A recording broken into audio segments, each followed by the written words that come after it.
David Pakman Show at davidpakman.com.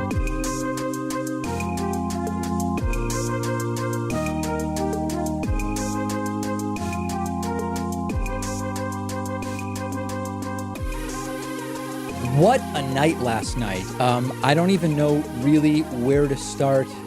Certainly going to talk about the drama we were involved in with CNN because of last night's debate. But before I get to that, let's just talk about the debate itself. I am going to say things that might shock you about Marianne Williamson's performance last night, given what I said about her a couple of weeks ago. But before we get to that, we were wondering, in terms of the debate in general, night one, debate two last night, would Bernie Sanders and Elizabeth Warren together be bad for the progressive wing of the Democratic Party, or would it be good? My thought was that it would be good, and indeed it was very, very, very good. Elizabeth Warren and Bernie Sanders last night completely dominated the first night of the second presidential debate. They did a stunningly good job of making it clear that they are not the radicals. Their ideas are not the ideas outside of the mainstream, and that opposing their ideas is increasingly what's radical, which was exactly my hope. My idea was, when I had a video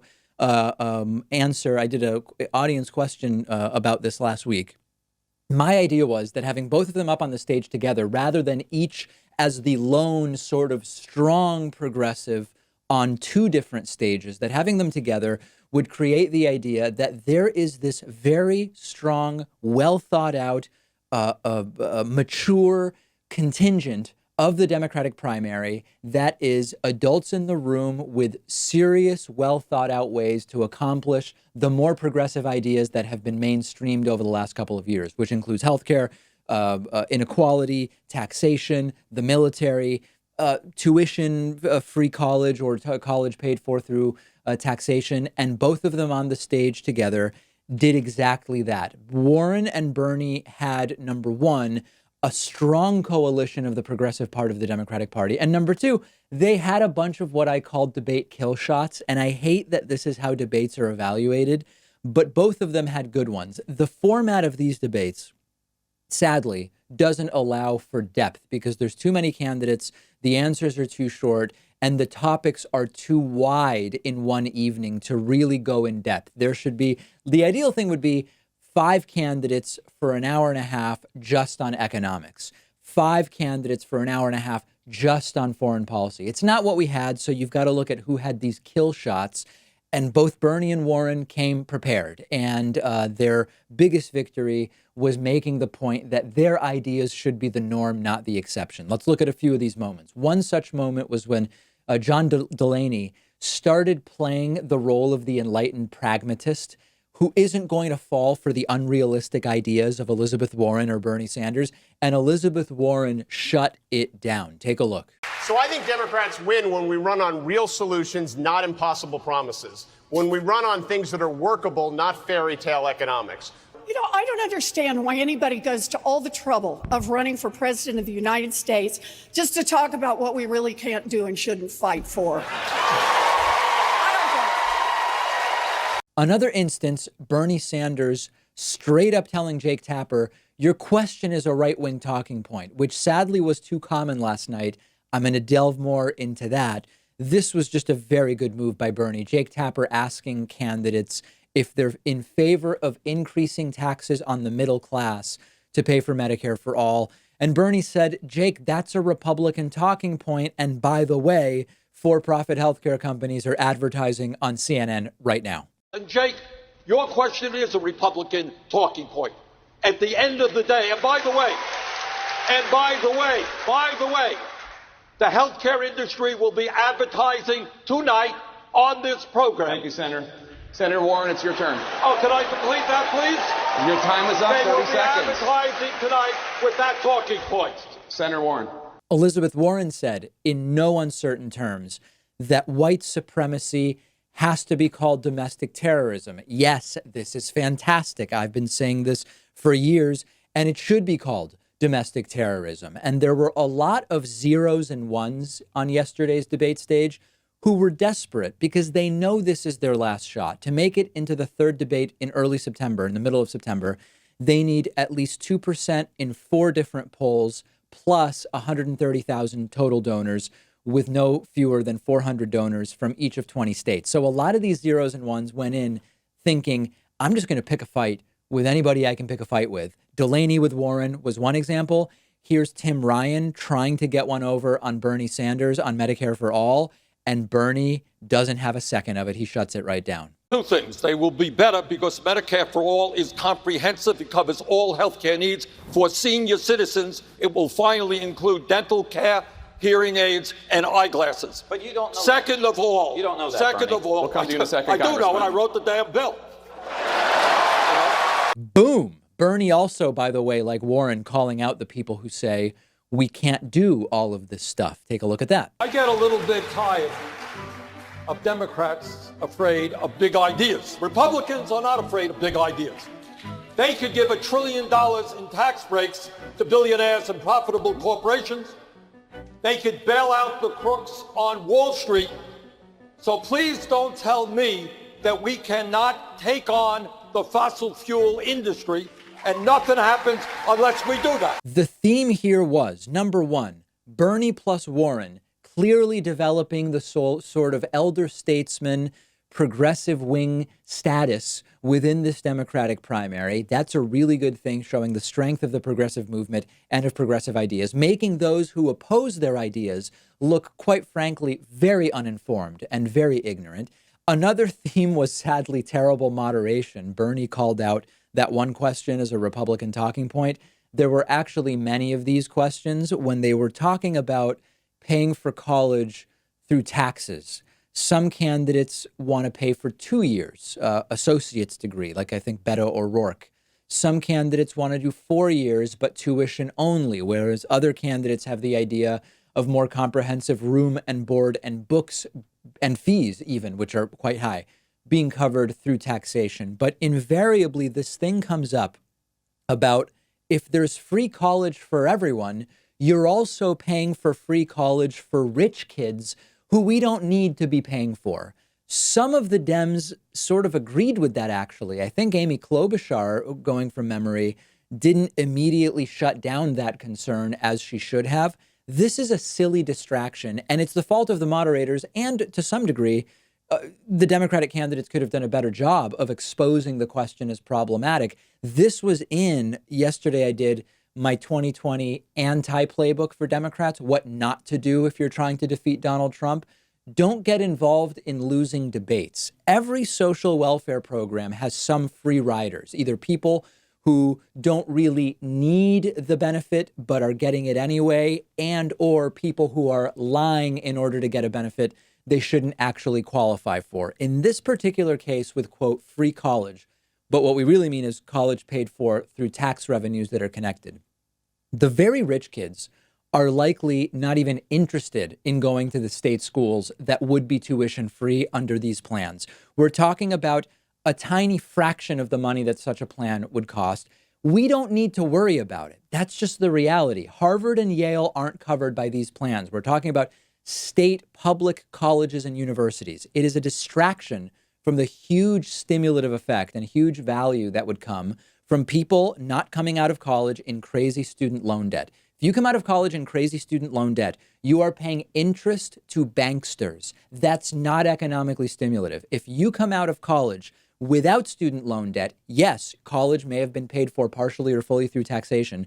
You are immediately taking your wages and contributing them back into the economy, not to banksters, but to local businesses and in ways that are actually economically stimulative instead of interest paid to big banks. So that was just, again, the framing of the debate completely wrong. Now, I also have to drastically change my view about Marianne Williamson. And I know that some people are worried about that because they're like, no, your view last week was the right one.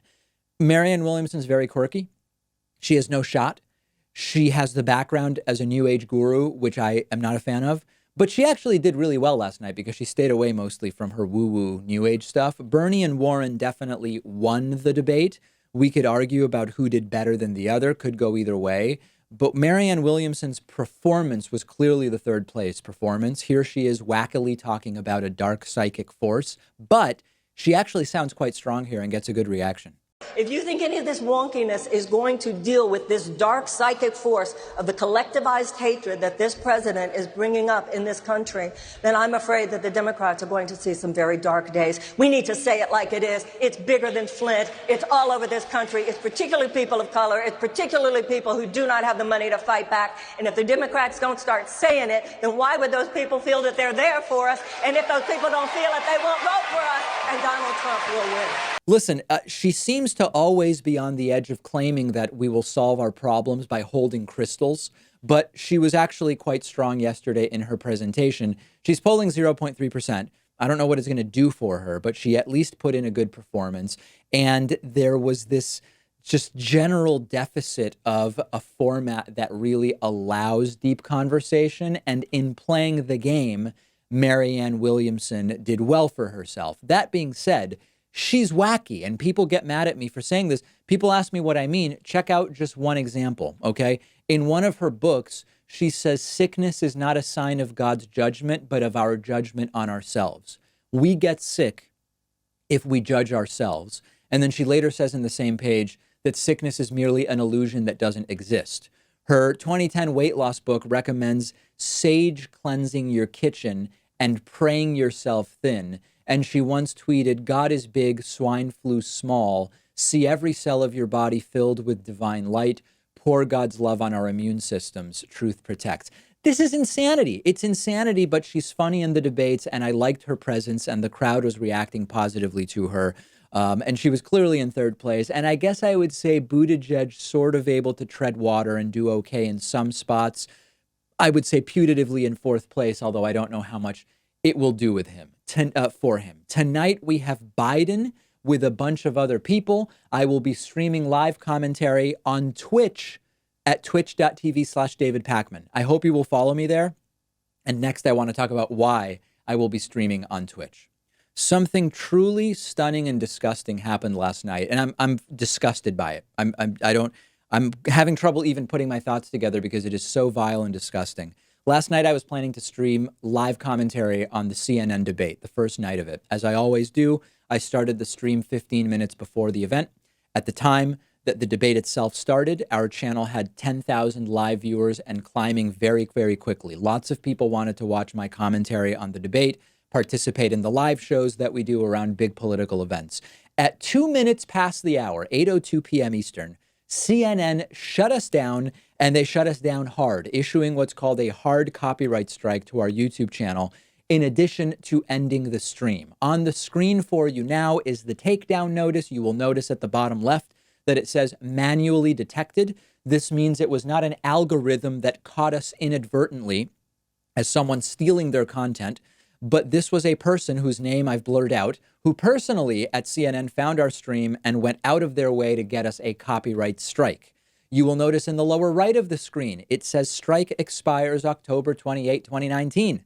This means we are banned from all live streaming on YouTube for 90 days. This is a disaster, and this was optional, okay? There's a mechanism for CNN to just take the ad revenue from our stream but not shut it down. This is what NBC was doing the last debate to channels of our size that are not stealing content. We have established audiences. This is fair use. Audiences want to hear our commentary, and we are providing something of value. We are not just repeating a stream and adding nothing. CNN could have chosen to put a third-party claim on our video and allow the stream to continue, but they take the ad revenue, and I would have been fine for that. People support our streams with super chats and memberships and the like. But instead they do this. They choose to jeopardize our account for 3 months. And then if you think this is just okay, not that crazy, then it gets even more disgusting.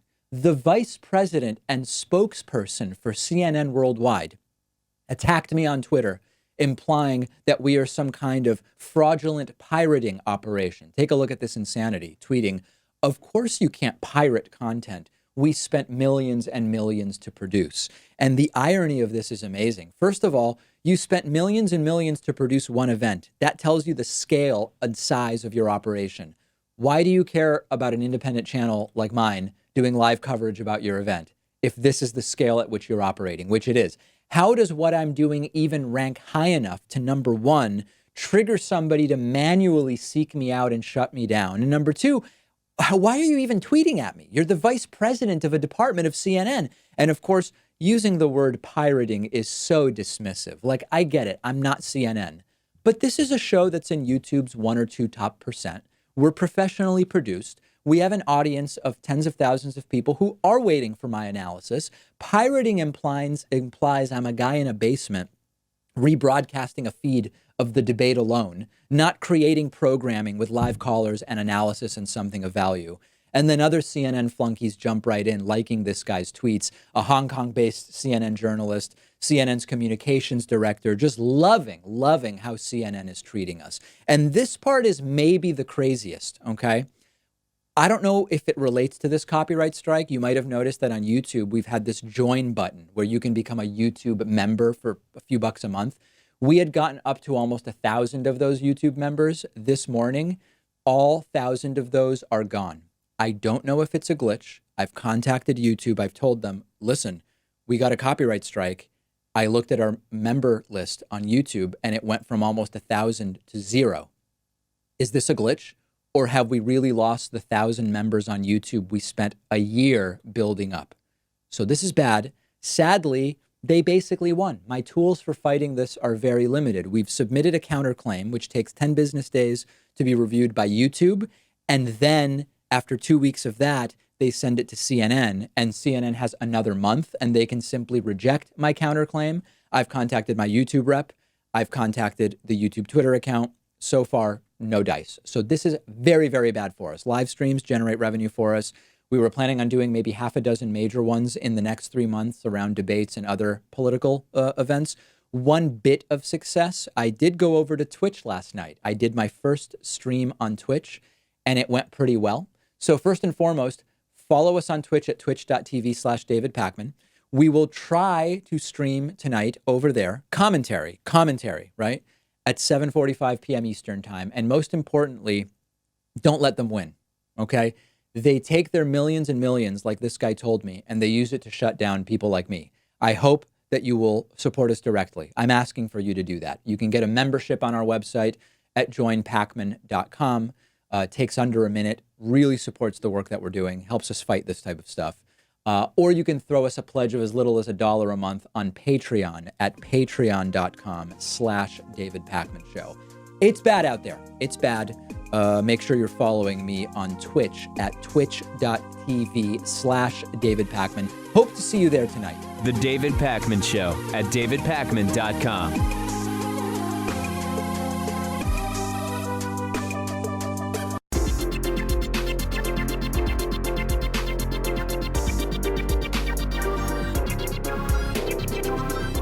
The David Pakman Show at davidpakman.com. Okay, today's new members of the day are Richard Hartzell and Ben Chambliss. Richard and Ben, thank you so much for your support. I appreciate it very, very much. You are our #1 funding source on the program. Someone who's been with us almost 5 years is Lawrence Jordan. Lawrence has been a David Pakman Show member for a long time, and I really appreciate the folks that have been around and stuck with us for so long. Join all of them at www.joinpakman.com. All right, it's time for Hatriot Mail, where a professional voiceover artist does interpretive readings of the hate mail that I get. Here's a quick reminder about the foundation of Hatriot Mail. Because the government that is supposedly totally inept is the same government that can pull off a conspiracy that'll blow your mind. Hatriot Mail. Written by patriots who hate David Pakman. Because America. And because freedom. Okay, a new phrase coined this week on Hatriot Mail. Not MAGA 2020, MEGA 2020. Take a look.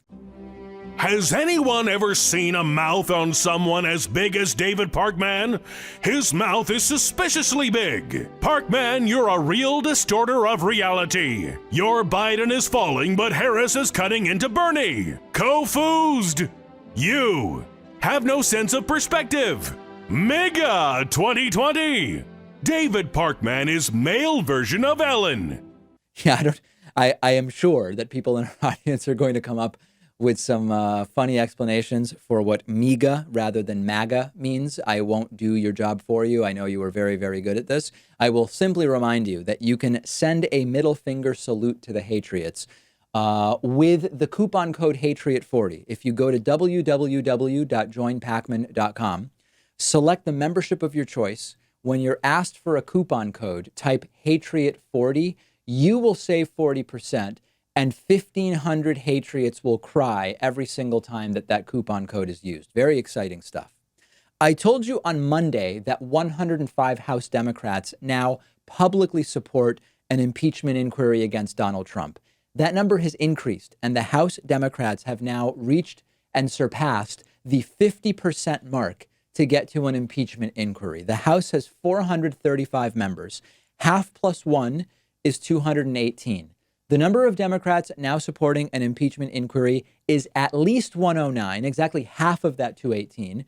And according to some reports, it's as high as 117, including the support of former Republican Congressman Justin Amash, who we have talked about is abandoning the Republican Party for very good reasons that indicate his concern with what's going on there. So remember, Republicans are not needed to reach 50% plus one support because Democrats took control of the House in the 2018 midterms. Another one of the ways in which that election was extremely important, and every election is important. Now, there are a few things that are continuing to hold this number back. Why is there not more support for an impeachment inquiry in the House of Representatives? Number one, if Nancy Pelosi, the Democratic Speaker of the House, said, yeah, it's time to start the impeachment inquiry, that would instantly increase support among Democrats in the House of Representatives. Secondly, there are Democrats in red states who are worried about the consequences in their 2020 reelection campaigns if they support an impeachment inquiry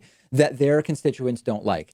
I do not think that this is a real issue. The power of incumbency is going to be outdone by simply standing up for what you believe in. Or let me kind of frame it a different way.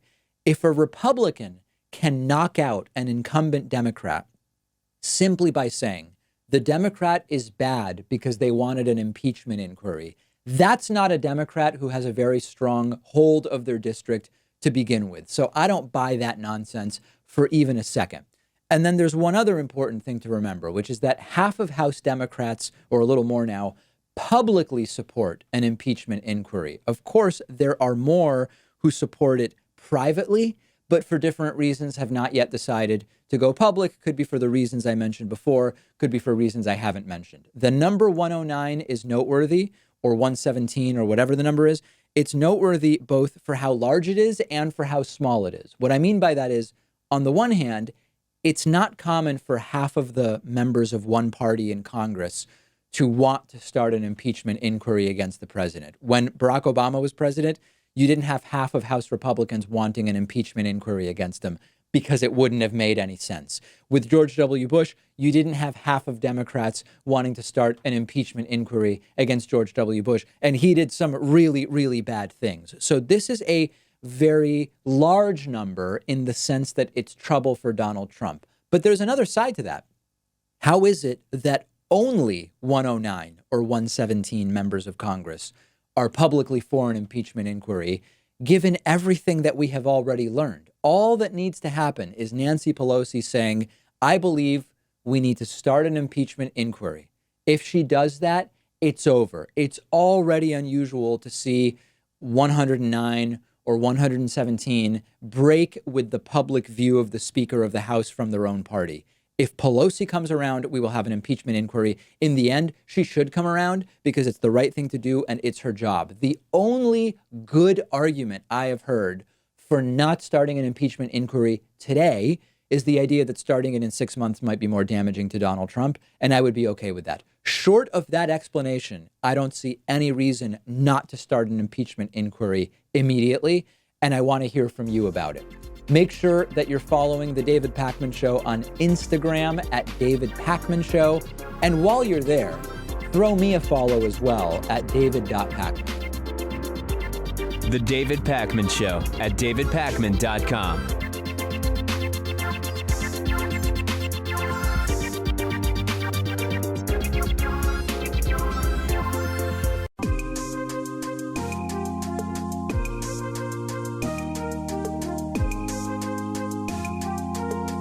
Welcome back to the David Pakman Show.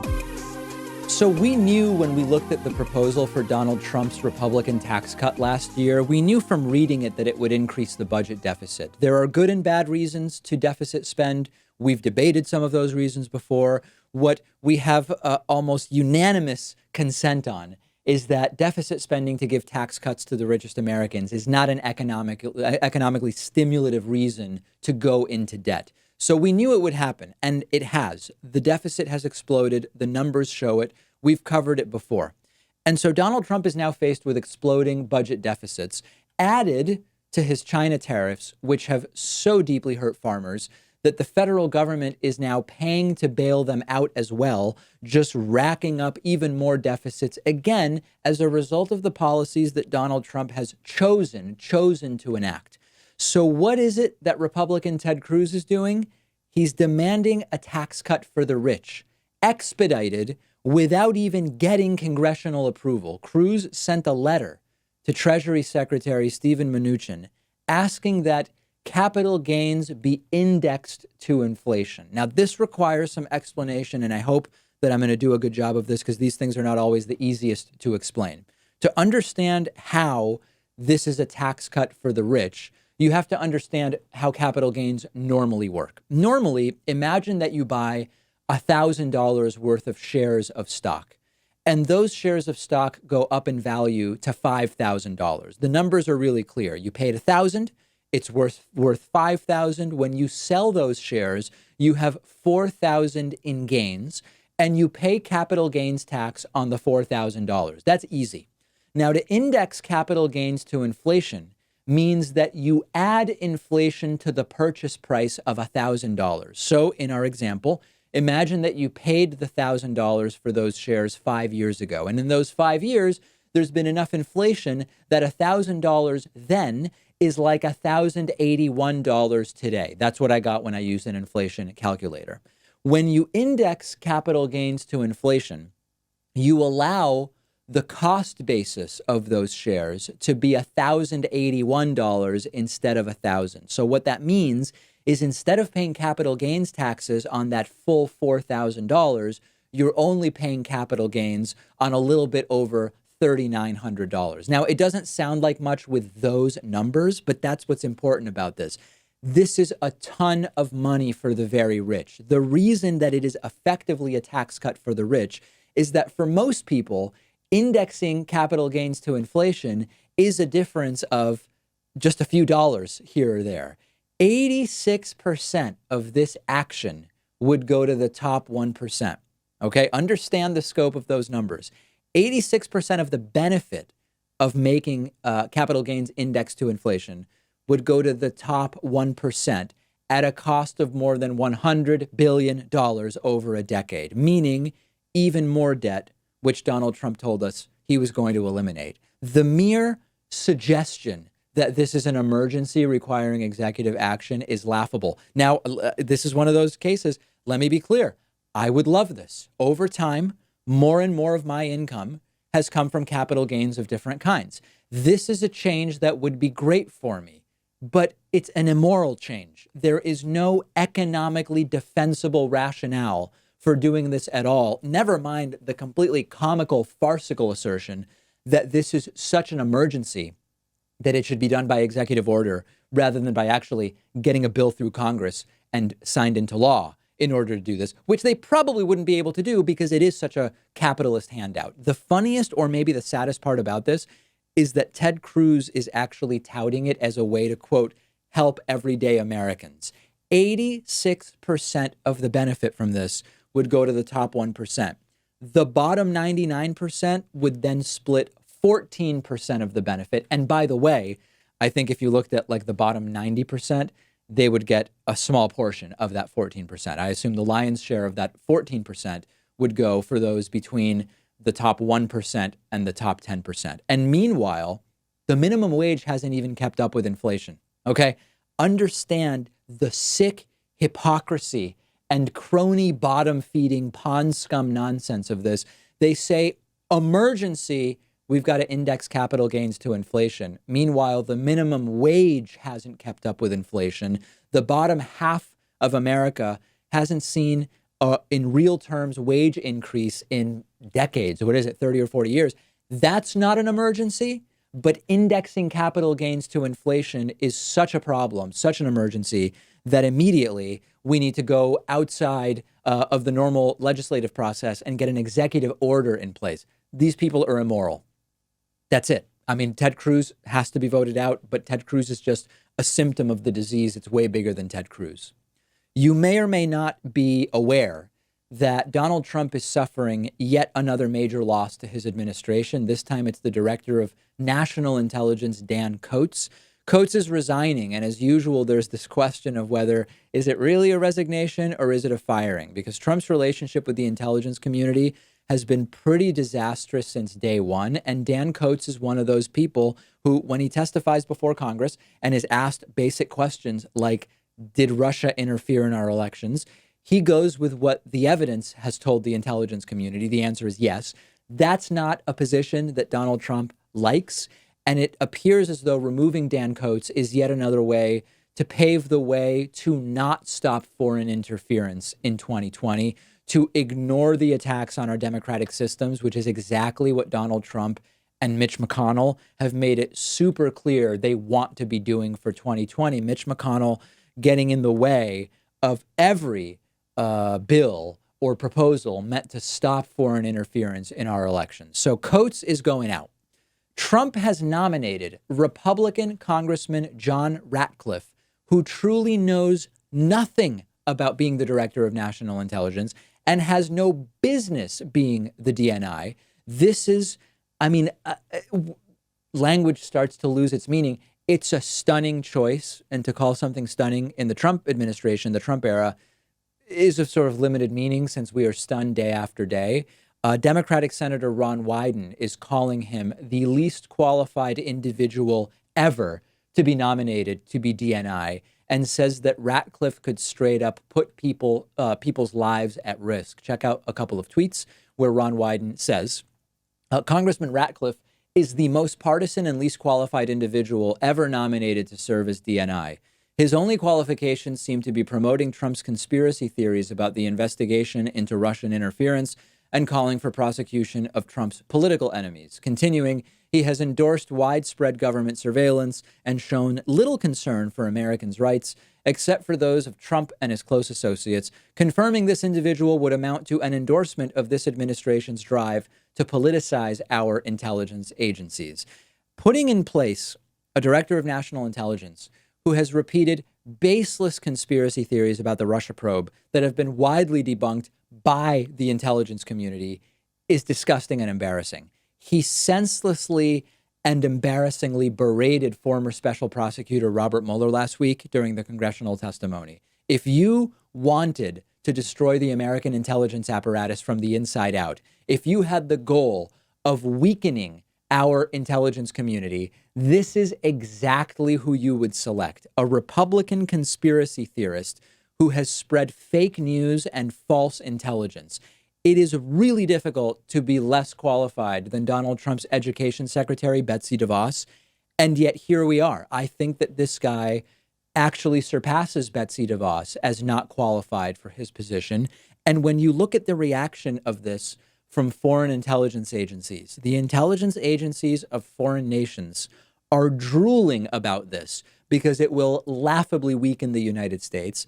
It will make us more vulnerable. And I wish I could say that our Senate will do its job and prevent this clown from being confirmed to the role. I don't know that they will. Remember that Republicans control the Senate, and thus they control the committees that ultimately decide about these nominations. And I don't know that they are going to put a stop to this. It's disgusting. It's embarrassing. It is a handout to our adversaries. But it seems to be a feature of Donald Trump's selection, not a bug, that this is a guy that would effectively unwind the intelligence community from the inside out. And the world is laughing. And your life and my life and the lives of so many people in this country are potentially at risk as a result of this choice. Trump will probably get his guy in there. We'll take a quick break and be back after this. The David Pakman Show at davidpakman.com.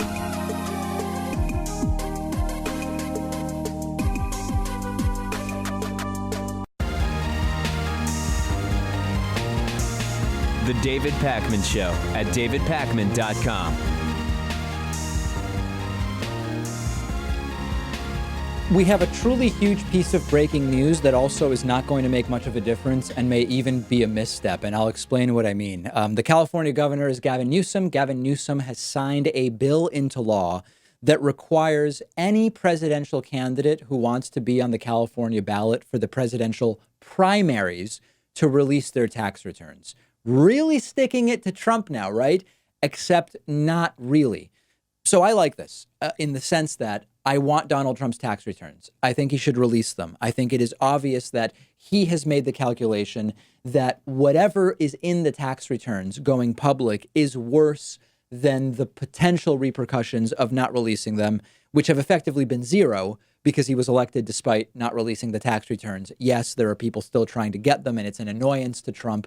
But ultimately, he kind of made the right decision, assuming that there's something damaging in those tax returns. So I want to see the tax returns, but there are some significant issues with what Gavin Newsom is doing. First of all, Trump won without California.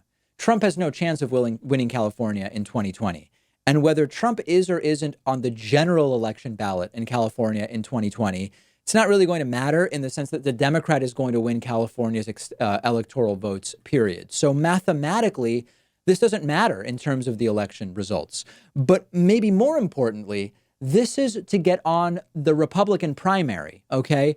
Donald Trump is not even going to face a serious primary challenger. Maybe he would have somebody in California. But ultimately, it doesn't matter because there's no leverage here. This is merely that Donald Trump can't be on the primary ballot in California if he doesn't release his taxes.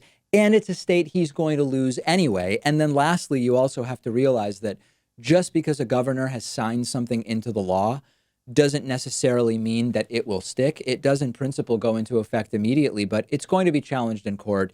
It's not totally clear if it is or isn't going to stick. There's an argument being made that it violates the First Amendment because it tries to tell political parties who can your members vote for or not vote for, right? It is the state saying to the Republican Party and the Democratic Party, your members are not allowed to vote for someone who has not published their tax returns. And there are legal questions about whether that would be allowed or not.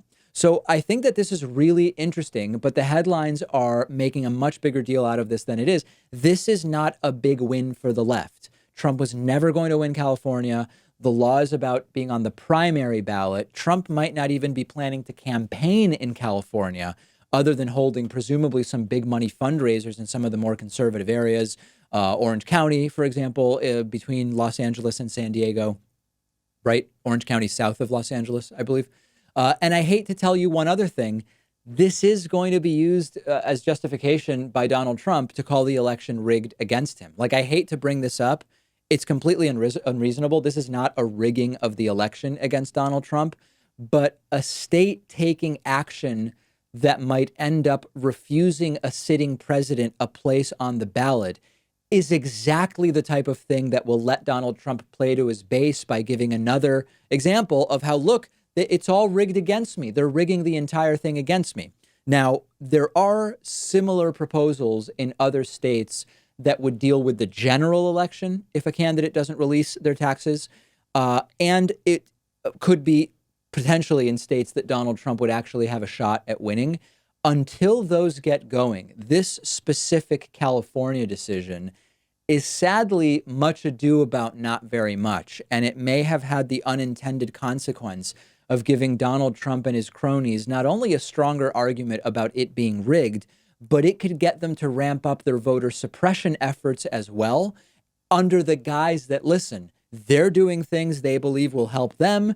We're doing things we believe will help us. And it will take an issue that really should not be partisan. I mean, just people being able to vote and having confidence that their vote will be counted shouldn't be partisan. It is in the United States. We've talked about all of the ways in which it is partisan, and it is something that Republicans benefit from. But if Republicans see what appears to be a bill specifically targeting Donald Trump via his taxes in California, even though California is irrelevant to Trump winning, again, as I mentioned, it is going to convince some of those folks to look the other way on voter suppression efforts by Republicans, which they might otherwise call out. So I don't know let me open it to you.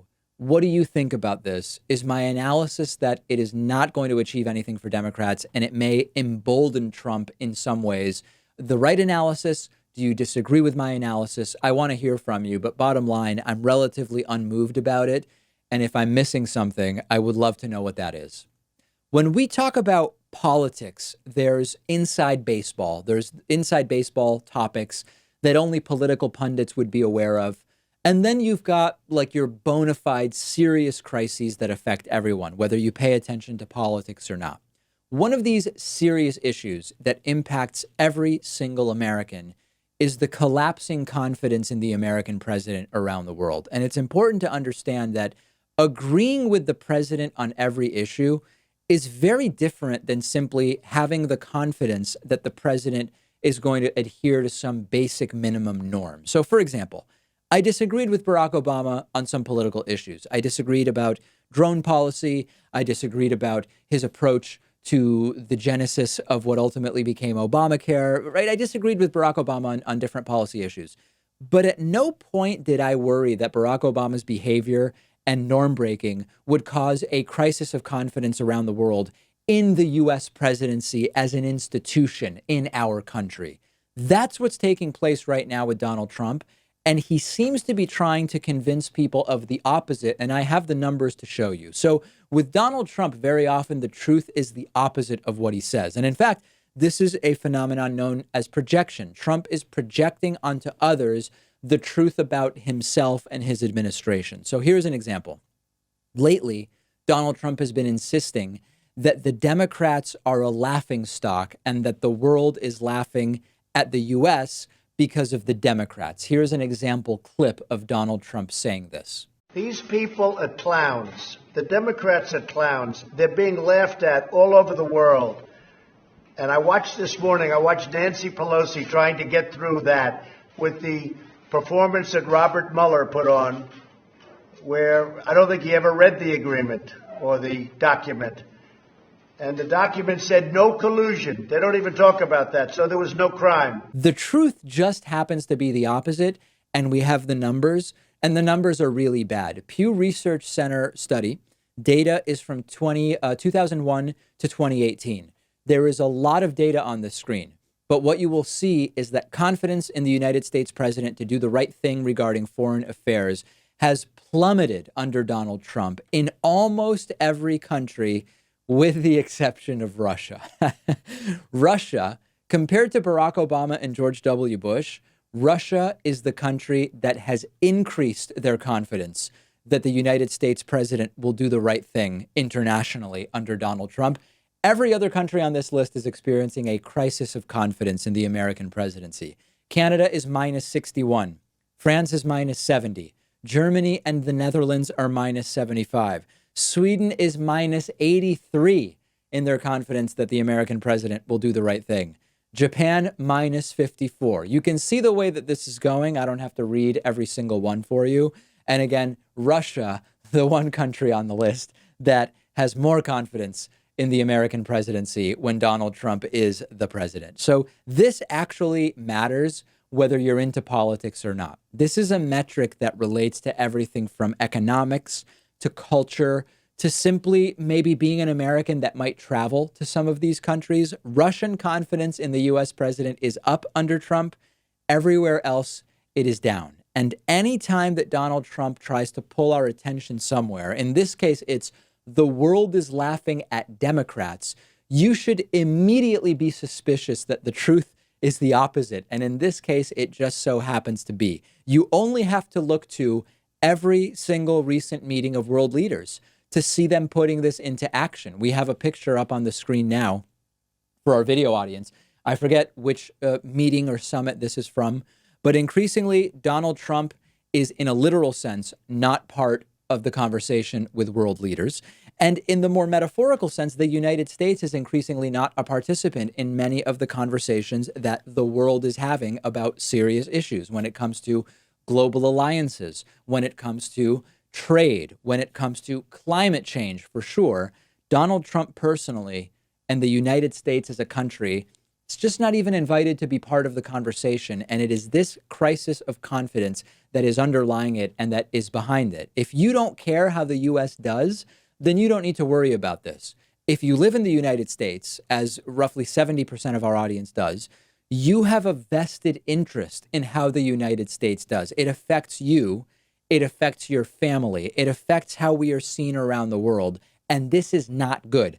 If you're not worried about this, I want to hear from you, okay? If you are an American who lives in the United States currently, and you don't deny the numbers, right? I mean, if you just don't believe the numbers, okay, then you can bury your head in the sand, and people do that. If you believe the numbers and you live in the United States and you're not worried about the crisis of confidence that the presidency is suffering under Donald Trump, I want to hear from you. Genuinely, I want to hear your explanation as to why it's not something that worries you. We have a voicemail number. That number is 219-2-DAVID-P. This voicemail is from the Eggman. Now, I need to give you some background. The Eggman lives in rural upstate New York, and he's told us before that he lives in a relatively low-income area and that he lives in a quite conservative area and works mostly with conservatives. And he left a voicemail explaining the way that conversations are taking place about healthcare premiums going up and his coworkers and the people around him blaming Obamacare, which of course makes no sense, and I'll tell you in a second why. Take a listen to this. Hey, Dave, I just want to give you a little hint also on why Democrats are losing. I just had a quarterly meeting at my company. I'm 120 employees or so, 3 owners, discussing how the healthcare costs are going up next year by 3, 5, 7%, whatever it is. He literally blamed Obamacare. He said, because of Obamacare, we're still stuck on the blah, blah, blah, and after 8, so doing the best we can, it goes up this much. So you have conservative owners telling stupid factory workers that Obamacare is causing their insurance rates to go up instead of owning the fact that Donald Trump cannot fix or change something he swore he was going to do before he was elected. So that's how they keep winning. Shalom, brother. Yeah, I mean, listen, I don't know if it's a strategy or ignorance, but I said it. I've been saying this for years. The states that choose, or let me put it a different way. There are states that chose not to do the Medicaid expansion under Obamacare. They were mostly red states. I think they were all red states. I'm saying mostly because I don't have the list in my mind. Those states tend to not have very good healthcare systems, access, cost, all of that stuff. And we knew that the residents of those states, rather than holding their governor accountable for not doing the Medicaid expansion, we're going to say, I'm in rough shape with regard to healthcare because of Obamacare. Of course, the opposite is true. Your governor opted not to participate in the expansion of Medicaid in your state. The problem is ignoring Obamacare, not Obamacare in and of itself. And there are much bigger overarching issues that we can talk about here, including criticisms of Obamacare and Barack Obama's weak starting negotiation point on Obamacare. But the Eggman points out something really important, which is that narrative is more powerful than truth. And that part of the reason, as he says, that the Democrats keep losing is that the narratives that Republicans have spun, yes, on the backs of ignorant voters, no doubt about it, are really effective. This big thing, Obamacare, happened, and yet our premiums keep going up. Obamacare must be the reason, even though premiums have been going up for decades and they went up more slowly within the Obamacare exchanges rather than outside of them. Glaze over, right? It's too long. We've already lost the thread as far as that goes. So this goes back to, you can't convince those people to vote a different way. And I don't encourage you to try to do it. I talk to Trumpists on the show. I'm doing a show. In my personal life, I'm not trying to convince people not to support Donald Trump. It's a waste of time. The way to win elections is to get the half of the electorate that already agrees with us but doesn't vote simply to go out and vote. That's what we need to do. And the Eggman's anecdote, as disturbing and disheartening as it is just more evidence of that. We have a tremendous bonus show for you today. There are some newly released recordings of Ronald Reagan referring to monkeys from African countries. Not good. Not good. We will talk about that. A 10-year-old boy has been charged with assault for injuring a classmate in a dodgeball-like game. We will talk about what's going on there. And then I have some interesting stories about this next one. 1 in 4 food delivery drivers reportedly admit to eating some of your food in a recent study. I have some specific stories involving none other than the delicacy known as crab rangoon to tell you about regarding that. Make sure that you're following me on Instagram at david.pacman for video of my tomato plants. Yes, urban gardening, people up in arms about all of the ways in which I am incorrectly pruning my tomato plants. People have a lot of time on their hands. That's on my Instagram page at david.pacman. And make sure to get instant access to the bonus show by becoming a member at joinpacman.com or at patreon.com/davidpacmanshow. And make sure you're following me on Twitch at twitch.tv/David Pacman. We did our first Twitch stream this week, and potentially plenty more where that came from. We'll speak to you on the bonus show in just a few minutes.